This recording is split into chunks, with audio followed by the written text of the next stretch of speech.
তো নমস্কার বন্ধুরা, আজকে আমি আপনাদের 36 সাইজের ব্রা কাট ব্লাউজের কিভাবে মাপ নিয়ে কাটিং করতে হয় তো সেই বিষয়ে আমি আপনাদের দেখাবো। তো দেখুন, এখানে আমি পুরো ফর্মুলা নিয়ে নিয়েছি।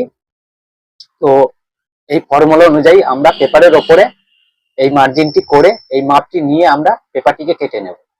তো মাপগুলো আপনাদের আমি বুঝিয়ে দিই। তো দেখুন, সর্বপ্রথম আমাদের যে ঝুলটা, সেই ঝুলের মাপটা আমাদের লাগবে। তো সর্বপ্রথম আমার এখানে ঝুল দেখেন আমি নিয়েছি এখানে 14 ইঞ্চি, তার সঙ্গে হাফ ইঞ্চি এক্সট্রা নিয়েছি সেলাই মার্জিনের জন্য। তারপরে আমাদের এখানে দেখেন শোল্ডারের মাপ। তো এখানে আমার শোল্ডারের মাপ আমি এখানে 6.5 ইঞ্চি নিয়েছি। তো আমি এখানে শোল্ডারের মাপ 6.5 ইঞ্চি নিয়েছি। তো এটা হচ্ছে আর্মহোলের মাপ। তো আর্মহোলের মাপ দেখুন আমি এখানে 5.5 ইঞ্চি নিয়েছি। তো 5.5 ইঞ্চি 2 সুতো। তো এবার আমাদের দেখুন এখানে বডি। তো আমার এটা 36 বডি। তো 36কে 4টে ভাগে ভাগ করলে হয় 9 ইঞ্চি। তো দেখুন এখানে আমার বডি 9 ইঞ্চি নিয়েছি, আর তার সঙ্গে আর 2 ইঞ্চি এক্সট্রা, টোটাল 11 ইঞ্চি বডির জন্য নিয়েছি। আর নিচে কোমরের মাপ। তো কোমরের মাপ এখানে আমার 16 ইঞ্চি। তো 16কে দুটো ভাগে ভাগ করলে হয় আপনার 8 ইঞ্চি। তো এখানে দেখুন 8 ইঞ্চি কোমরের মাপ নিয়েছি, তার সঙ্গে 2 ইঞ্চি এক্সট্রা, টোটাল 10 ইঞ্চি। তো এখানে আমি কোমরের মাপ নিয়েছি 10 ইঞ্চি, বডির মাপ নিয়েছি 11 ইঞ্চি, শোল্ডারের মাপ নিয়েছি 6.5 ইঞ্চি, ঝুলের মাপ নিয়েছি আমি 14.5 ইঞ্চি। এরকম ভাবে মেজারমেন্ট এরকম ভাবে করে নেবেন।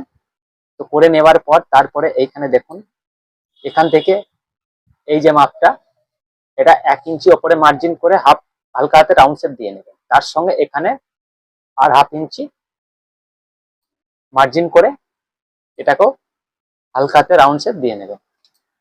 তো এটা হয়ে যাবার পর তারপরে এই যে শেষ মার্জিনের শেষ থেকে এধারে 2.5 ইঞ্চি একটা মার্জিন করে নেবেন। আর এই ধারে দেখুন এটা হচ্ছে গলার মাপ। তো আমার এখানে গলার মাপ আমি 5.5 ইঞ্চি নিয়েছি, আপনারা চাইলে 6 ইঞ্চি নিতে পারেন। তো এখানে আমি গলাটা বেশি ডাউন করব না, তার জন্য 5.5 ইঞ্চি নিয়েছি। এটা মূলত 6.5 ইঞ্চিও নিতে পারেন, যারা ডাউন বেশি পড়েন তাদের ক্ষেত্রে 6.5 ইঞ্চি নিতে পারেন। তো আমি এখানে 5.5 ইঞ্চি নিয়েছি। 5.5 ইঞ্চি নিয়ে এখানে এটি 1 ইঞ্চিতে মার্জিন করে নিয়ে এটাও হালকা হাতে রাউন্ড শেপে ঘুরিয়ে দিয়েছি। দেখুন, তো সর্বপ্রথম গলাটার এটা মার্জিন করার আগে আপনাদের এই মাপটা নিতে হবে। তো এটা গলার মাপ। তো গলার মাপ আপনারা এখান থেকে ধরে এই অবধি 2 ইঞ্চি নেবেন। 2 ইঞ্চির বেশি কেউ নেবেন না। নিচেও সেম একই। তারপরে এটাকে বক্স বানিয়ে নেবেন। বক্স বানানোর পর এখান থেকে ধরে এখানে 1 ইঞ্চিতে একটি মার্জিন দিয়ে এরকম হালকা হাতে রাউন্ড শেপ দিয়ে নেবেন। এটা আমাদের গলার মাপ হয়ে গেল। তো এবার এই গলার মাপের এই যে মাপ আমাদের এখানে 5.5 ইঞ্চির নিচে এখান থেকে ওপরে 1 ইঞ্চিতে মার্জিন করে নেবেন। এখান থেকে তো বললাম আমি এটা 2.5 ইঞ্চিতে মার্জিন করে নেবেন। আর এখান থেকে এটা ধরে যা হাফ হবে সেই হাফে এখানে একটি মার্জিন করে নেবেন। তারপরে এই 3টে দাগকে এরকম ভাবে মিলিয়ে দেবেন। মিলিয়ে দেবার পর নিচে কোমরের যে মাপটা নিয়েছিলাম নিচের দাগ থেকে ওপরে 3 ইঞ্চিতে একটি মার্জিন করে নেবেন। এদারও 3 ইঞ্চিতে একটি মার্জিন করে নেবেন। মার্জিন করে নেওয়ার পর এটা স্কেলে করে লম্বা দাগ দিয়ে নেবেন। দাগ দেওয়ার পর এই যে 3 ইঞ্চি মার্জিন করেছিলেন, এই মার্জিনের ওপর থেকে এইখানে হাফ ইঞ্চিতে আরেকটি মার্জিন করে নেবেন। মার্জিন করে নেওয়ার পর এই যে মিডিল পোর্শনে এই দাগটা পুরা মেপে যে মিডিল পোর্শনে সেইটাকে এই দাগের সঙ্গে এরকম ভাবে হালকা রাউন্ড শেপ দিয়ে নেবে। তো এটা আমার বেল্টের মাপ হয়ে গেল, ব্লাউজের বেল্টের মাপ নিচের। এরপরে যেটা থাকছে আমাদের এই ওপরের মাপটা। তো এখান থেকে ধরে এটা 3 ইঞ্চিতে মার্জিন করবেন, এখান থেকে এটাকেও 3 ইঞ্চিতে মার্জিন করে নেবেন। আর এই মিডিল পোর্শন থেকে এটা 2.5 ইঞ্চিতে নেবেন। তো নেওয়ার পর এই 3টে দাগকে এরকম ভাবে মিলিয়ে দেবে। তো ওটা মিলিয়ে দেওয়া হয়ে গেল। তো আমাদের দেখুন খাপের অংশটা বার হয়ে গেল। তো এটা হচ্ছে 1 নম্বর, এটা হচ্ছে আমাদের 2 নম্বর। তো বাকি যেরকম আছে সেরকমই কেটে নেবেন। বাকি এ দুটোকে বাড়িয়ে নিতে হবে। এ দুটোকে বাড়িয়ে নিতে গেলে আপনাদের যেরকম এই যে খাপের অংশটা যেরকম কেটে নেবেন সেই খাপের অংশটা সেরকম ভাবে একটি আলাদা পেপারে আপনারা সেম হুবহু ওইরকম ভাবে মার্জিন করে নেবেন। মার্জিন করে নেওয়ার পর এখান থেকে আপনারা 1 ইঞ্চি নেবেন, এখান থেকে আপনারা এখানে 1 ইঞ্চি নেবেন, এখান থেকে 1/2 ইঞ্চি নেবেন, এখান থেকে এটা 1/2 ইঞ্চি নেবেন। তো নেওয়ার পর এই যে 1 ইঞ্চি, এই 1 ইঞ্চি আর নিচে 1/2 ইঞ্চি করে এরকম ভাবে দিয়ে নেবেন। তারপরে এই যে 1 ইঞ্চি নিয়েছেন, এই 1/2 ইঞ্চি, এই 1/2 ইঞ্চিকে এরকম ভাবে মিলিয়ে দেবেন। এটা 2 সুতো নিতে পারেন আপনারা, তো 2 সুতো নিয়ে এটাকে সেম এরকম ভাবে মিলিয়ে দেওয়ার পর এই যে 1/2 ইঞ্চি, এই 1/2 ইঞ্চিকে এরকম ভাবে দিয়ে দেবেন। তো এরকম ভাবে এটা পেপারে সেম রেখে এরকম ভাবে বাড়িয়ে নেবেন, তাহলে কাপের অংশটা হয়ে গেল। তারপরে এই যে নিচের এই যে অংশটা, এটাকে মেপে নেবেন ফিতি দিয়ে মেপে নেওয়ার পর যত ইঞ্চি আসবে তত ইঞ্চি লম্বা ভাবে এখানে দাগ দিয়ে নেবেন।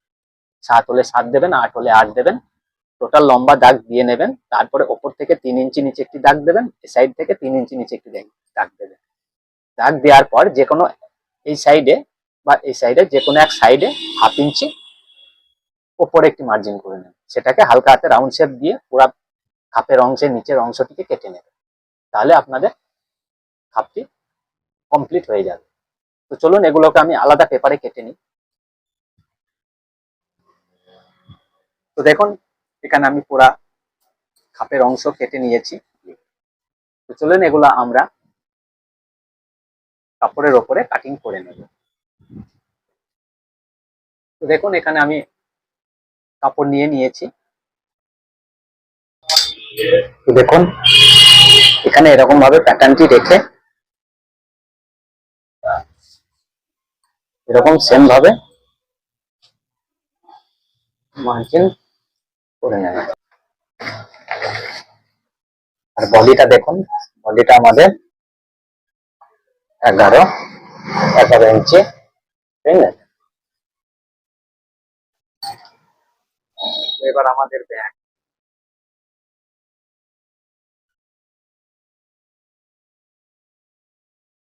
এটাকে সেম এরকম ভাবে রেখে, প্যাটার্ন গুলোকে সেম এরকম ভাবে রেখে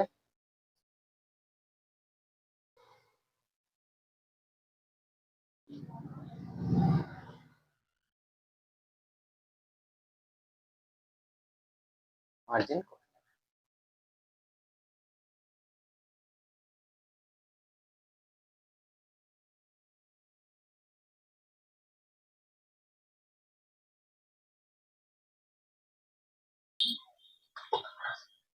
দেখুন এখানে আমার মার্জিন করা কমপ্লিট।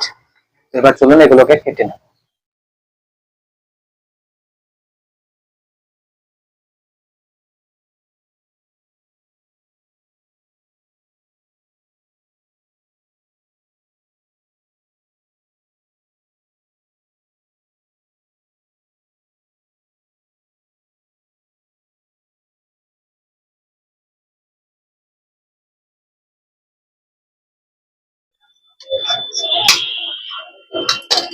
তো হাতের অংশ আমাদের কমপ্লিট।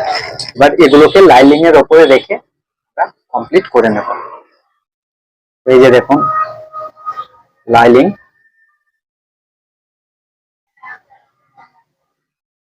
এগুলোকে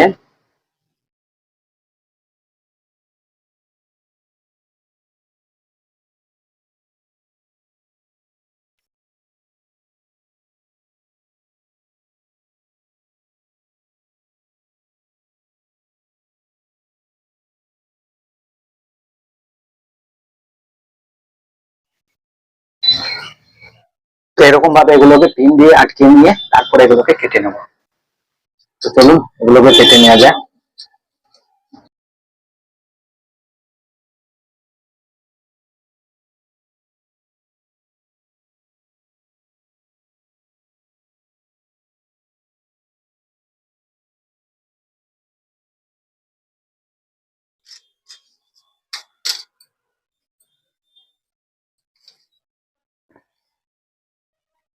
তো দেখুন আমাদের কাটা কমপ্লিট হয়ে গেছে। তো এগুলোকে ডাইরেক্ট পেপারের ওপরে ফেলে আপনারা কাটিং করবেন, তারপরে কাপড়ের ওপরে ফেলে মার্জিন করে এরকম ভাবে কাটিং করে লাইনিংটাকে লাস্টে কেটে নেবেন। তো আমার এখানে পুরা কাটা কমপ্লিট। তো আশা করি ভিডিওটি দেখার পর আপনারা অবশ্যই বুঝতে পারবেন, আর যদি বুঝতে না পারেন তাহলে ডেসক্রিপশন বক্সে গিয়ে পুরা মেজারমেন্ট চার্ট ওখানে দেওয়া আছে, আপনারা দেখে নিতে পারেন। আশা করি আজকের ফুল মেজারমেন্ট সহ কাটিংটি আপনারা খুবই সহজে বুঝতে পেরেছেন। এর পরের ভিডিওতে আমি এই ব্লাউজটি সহজ নিয়মে সেলাই করে দেখাবো। সেলাইয়ের ভিডিওটি মিস করতে না চাইলে এখনই চ্যানেলটিকে সাবস্ক্রাইব করে রাখুন। কোনো অংশ বুঝতে অসুবিধা হলে অবশ্যই কমেন্টে জানাবেন। ভালো থাকবেন, সুস্থ থাকবেন। ধন্যবাদ।